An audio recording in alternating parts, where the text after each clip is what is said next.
Hi, I'm Rahel Philipose, and you are listening to Three Things, the Indian Express News Show.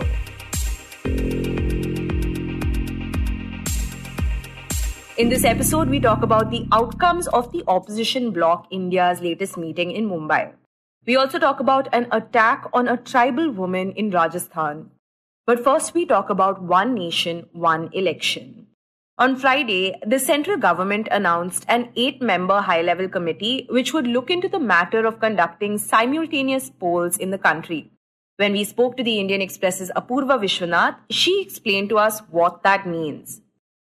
So we have about 545 Lok Sabha seats, which means elections happen in that many Lok Sabha segments. About 4,123 state assemblies, which are of course spread over all the states. So different states go to polls at different intervals. And there are about an estimated 2.5 lakh panchayat and municipality elections. So the idea that the Narendra Modi government is floating is to have all these three elections simultaneously at all three levels, which means national elections, assembly elections, and your local elections all happen at the same time, where there is one voter list. So when a voter comes in to vote, he votes for all three levels of the government.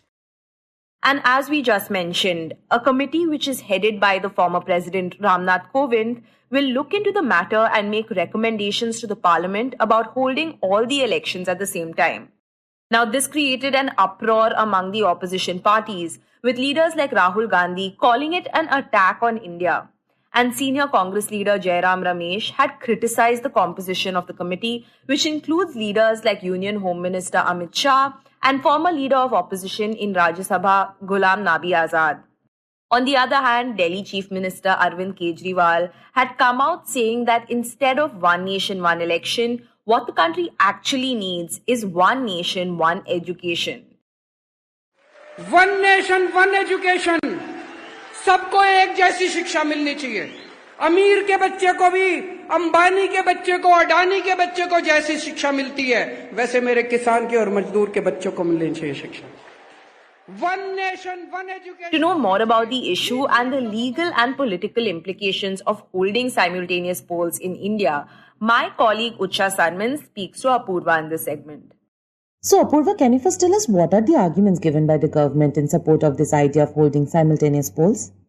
So the argument that is made by the government, and which is something that the BJP had even in its manifesto, is that national parties are often in a continuous election mode and the focus shifts from governance to winning another election. So every year there is some or the other election happening. We have some assembly segments which happen along with the Lok Sabha, Andhra Pradesh, for example. But with a lot of other states, like 2022, there were a number of state assembly elections. So expenditure and also management of time and to make sure resources always don't go into election. These are the big issues that the BJP brings up to argue that there must be simultaneous polls. But of course, there are a number of concerns that other parties have expressed. While the YSRCP in Andhra Pradesh, the Telugu Desam Party in Andhra Pradesh, Naveen Patnaik's Biju Janata Dal, these parties have supported the idea of simultaneous polls in principle. The Congress, the DMK, the left have been staunch opposers of this idea.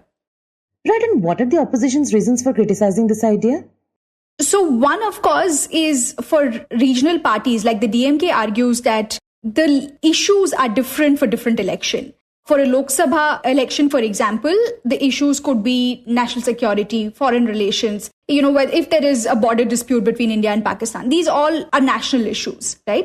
Which only the center can look at. But whereas for the state elections, that the focus should be completely different. Also for, say, the local elections, your municipality election, the focus would be on whether, your roads are well laid, whether there is adequate civic infrastructure. These become the issues. But when you have all three elections clubbed together, that sort of gets lost and the voter doesn't have the flexibility to vote according to what works for her and what is important for the voter. The other concern that data tells us is that when a state assembly election is held along with the Lok Sabha election, regional parties do not up their vote share or the voter turnout is better, but the vote goes to the national party that is winning the Lok Sabha polls. The only party that sort of ducked this factor is the Biju Janata Dal in Odisha. When the elections happened along with the Lok Sabha, Naveen Patnaik still managed. So there is a concern that regional parties with local mandates sort of lose out when they are pitted against a national election. Right, and Apurva, we understand that there will be certain challenges for the government if they want to implement the idea, especially because there are certain provisions in our constitution regarding how to conduct elections. So can you talk about those challenges? So the constitution fixes a strict 5-year term for any elected house in the country, which is the Lok Sabha or any of the state assembly elections. The Articles 83(2) of the Constitution prescribes this for the Lok Sabha. Article 172 prescribes this for the state assemblies. So that is something that comes in the way of figuring out a schedule for simultaneous polls at all 3 levels. Of course, now for a lot of states, the 5-year term has started at some point, and for the other states, it would start at some other point. So to sort of synchronize this, bring this together, there is this constitutional hurdle that it has to first pass. Having said that, in our first few decades of independence, that is, till the first 3 Lok Sabha elections, polls were conducted simultaneously. It is only subsequently when, for a number of reasons, for example, governments fell prematurely, or president's rule was imposed and elections had to be conducted at, prematurely or at a later date. For a number of reasons, the schedule sort of shifted for a lot of states. Since then, we've been having polls at different intervals. So while there is a precedent of having simultaneous polls, now the idea is not whether that it's legally tenable, but it is more in the nature of politically and logistically, how do you synchronize this? So does this mean the government needs to amend these provisions in the constitution so that they can implement the idea of simultaneous polls? So amending the provisions that we talked about in the Constitution, Articles 83 and the analogous one for the state assembly elections, that is important because that would give the government room to extend the tenure of a particular house. Say, for example, the Lok Sabha, if you want to postpone the elections, extend the term and then hold elections at a later date. Similarly for the state assemblies.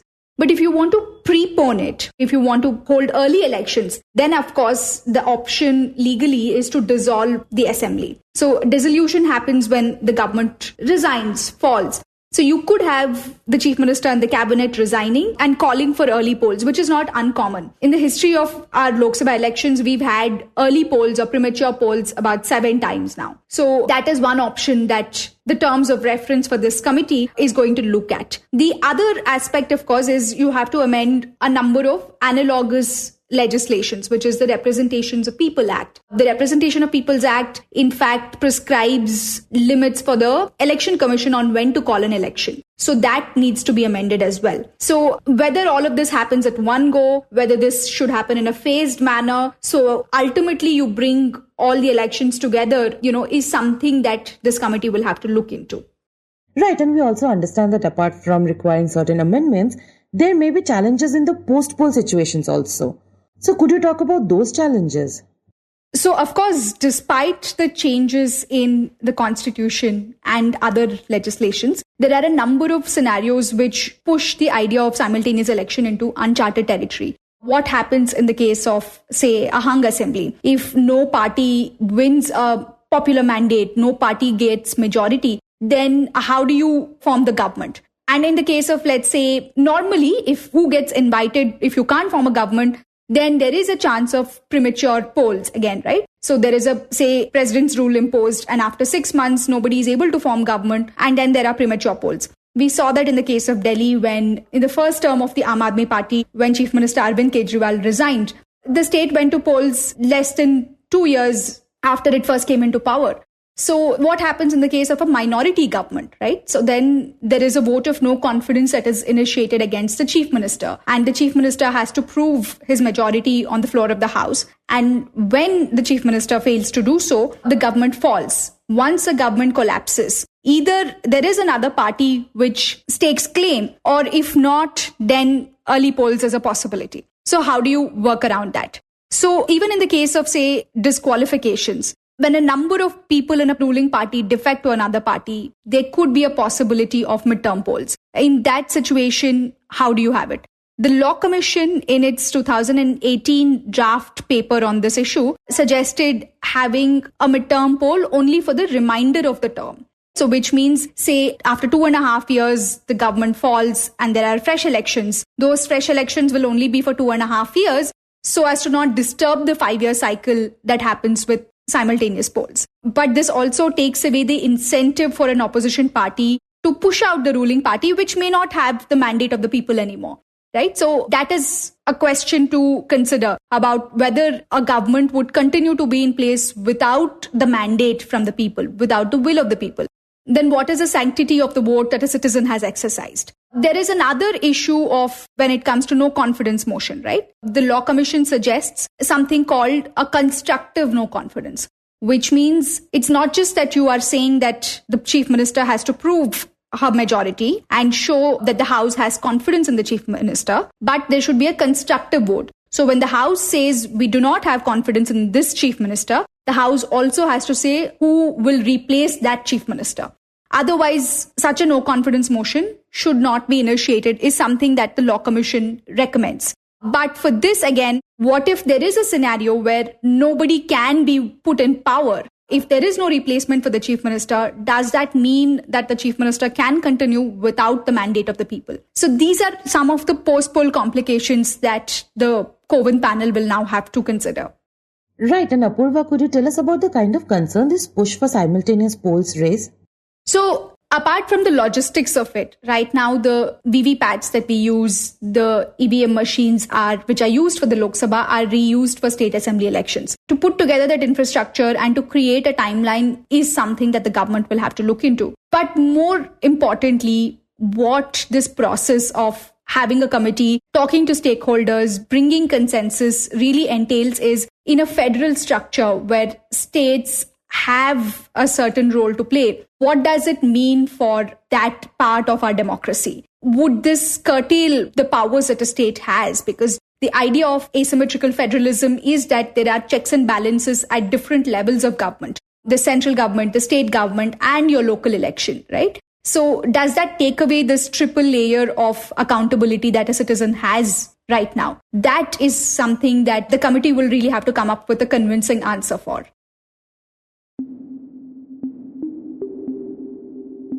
And next we talk about the latest meeting of the opposition alliance.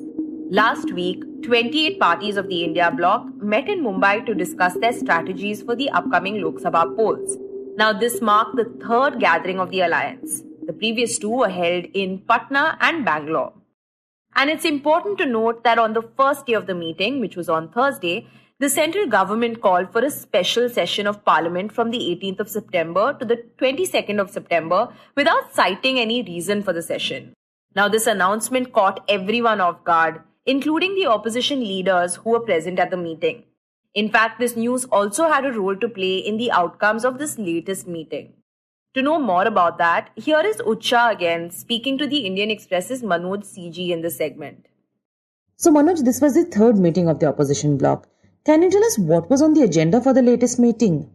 So, as you said, this was the third meeting of the opposition parties after Patna and Bengaluru. This was, taking forward the unity efforts. If you look back, well, Patna was largely an ice-breaking session where all the leaders came together and, where the larger idea of that the parties should fight the elections together was discussed. In Bengaluru, they moved a step ahead. They gave the alliance a name. So in Mumbai, the idea was to, put in place the structures, give this India alliance an architecture where they can take forward the seat sharing arrangement. Ultimately, the idea is to put one common candidate against the BJP in as many seats as possible. Right, and this time the meeting started with the news of a special session of the parliament. And that was discussed during the informal session of the opposition bloc on Thursday. So what would you say was the effect of this news on different parties? How did they react?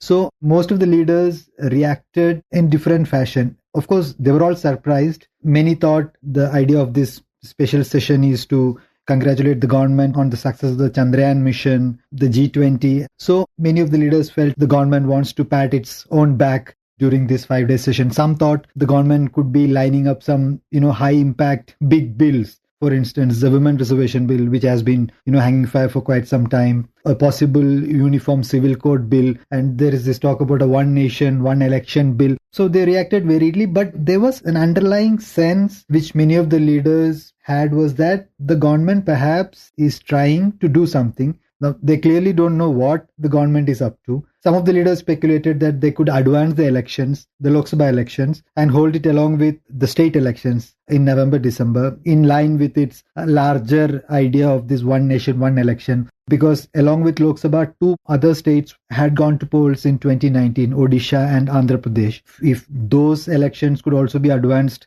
it will be like 7 assemblies. And next year, after the Lok Sabha elections, couple of states going to polls, out of which 2 are ruled by the BJP or the NDA, Maharashtra and Haryana. If they can also be advanced, then there are some northeastern states like Arunachal Pradesh, Sikkim. These states had gone to polls along with Lok Sabha last time. So if the government wanted to advance all these elections, then it will be like 10, 11 states plus the Lok Sabha. Of course, there is no confirmation. Nobody knows what the government thinking is behind convening of this special session, but most of the leaders felt the government is up to something. Right, and could you tell us if the surprise announcement by the government had an impact on the bloc's meeting this time? So the government's decision to convene this special session, along with the next day we saw a news coming out that the government has actually set up a committee to be headed by former President Ramnath Kovind to explore this idea of one nation, one election. So it sort of injected a sense of urgency among these India parties that they need to give a final shape to this whole seat sharing arrangement, giving a name, giving a logo, which of course did not happen, meeting periodically in state capitals, talking about this larger idea of, attacking the Narendra Modi government, accusing it of doing various things. These are all fine. Most of the leaders realize, in fact, all of them realize that the most important and the most tricky issue is seat sharing. So some of the parties actually, like for instance, the Trinamool Congress, the Aam Aadmi Party, some of the parties actually wanted the India bloc to put a timeline for this seat sharing. So on September 1, the meeting saw Abhishek Banerjee of the Trinamool Congress, Derek O'Brien of the Trinamool Congress, Arvind Kejriwal, the Delhi Chief Minister and convener of the Aam Aadmi Party, urging the others that, we need to put a timeline.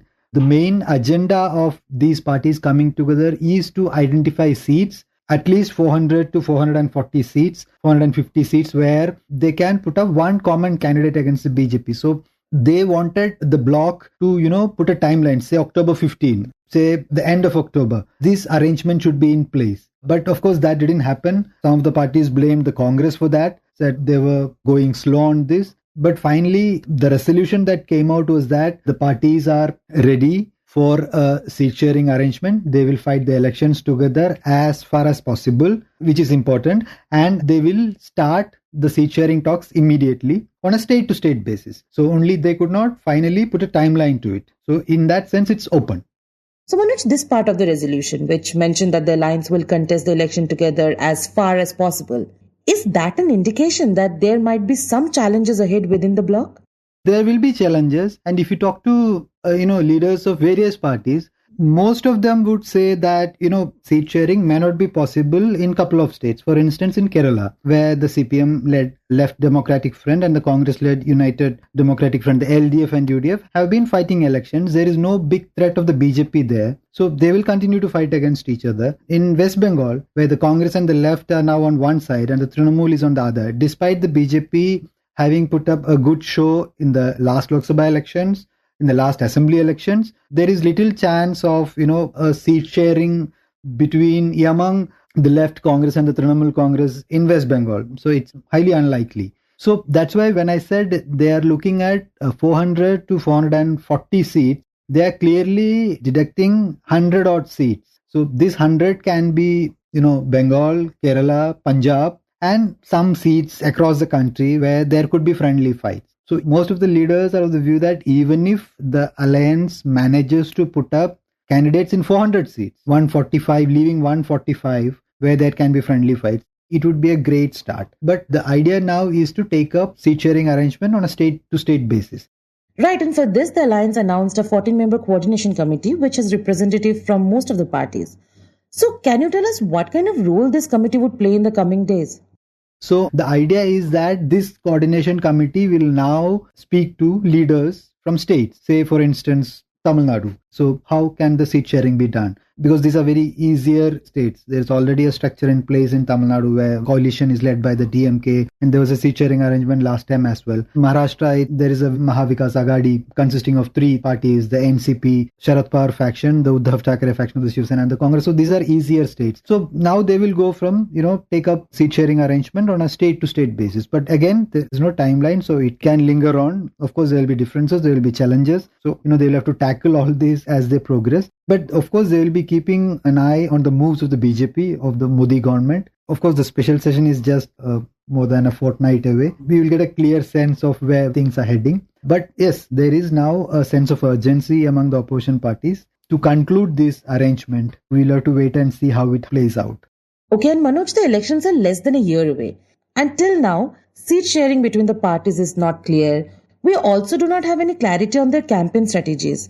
So do we know when will the opposition alliance actually start campaigning for the elections, or how will they go about it? So these leaders had met in Patna, Bangalore and now in Mumbai. And Uddhav Thackeray was upfront in suggesting that we have set in place the structure, the committees are there. There is no need for us to, meet again and again. It's time to hit the ground running. Let us address joint rallies in at least all the 4 regions. And let us now move to state capitals, one capital after another. All these leaders will go and address rallies. It's time to hit the ground running. So that suggestion kind of, resonated with most of the leaders. So the whole idea now is to hit the ground running, hold public meetings, move across the state, and issues, challenges which are expected, of course, it's natural to come, can be tackled as the campaign progresses. So there is a campaign committee in place. They will now chalk out the logistics, and we can soon see an announcement of rallies. Some leaders say it could be in Delhi, Ramlila Maidan. Some leaders say it can be in any of these 4 regions. The next meeting, the Congress is keen that the meeting is held in Bhopal. They're hoping that, it's an election going state. Holding such a big conclave in Bhopal will give a positive signal. It will help the Congress in the elections, but some of the parties are not very keen. The argument is the same. The Aam Aadmi Party may contest because this alliance, it's very clearly is for the Lok Sabha elections. So there will be no alliance in between, for these assembly elections. So some of the leaders suggested it's not really, practical to hold the next meeting in any of the election going states. So all that they will discuss in the next couple of days and, the next couple of weeks. But we may soon be able to hear their plan to hold joint campaigns. Dear listeners, a quick announcement. The next segment contains descriptions of violence.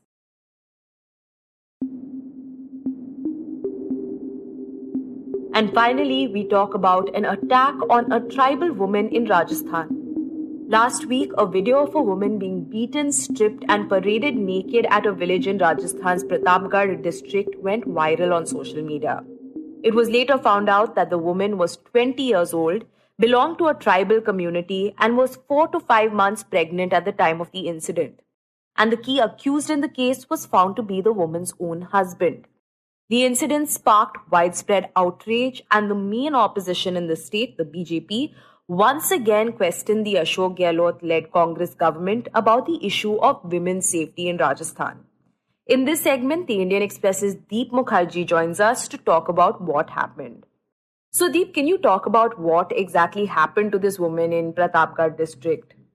Yeah, so according to the police investigation, the incident is of August 31, when the husband of a tribal woman in Rajasthan's Pratapgarh district, he abducted her along with his associates, stripped her, beat her up and paraded her naked. A video of the incident was later circulated on social media, which went viral, and the police came to know about the incident on September 1 after the video had gone viral.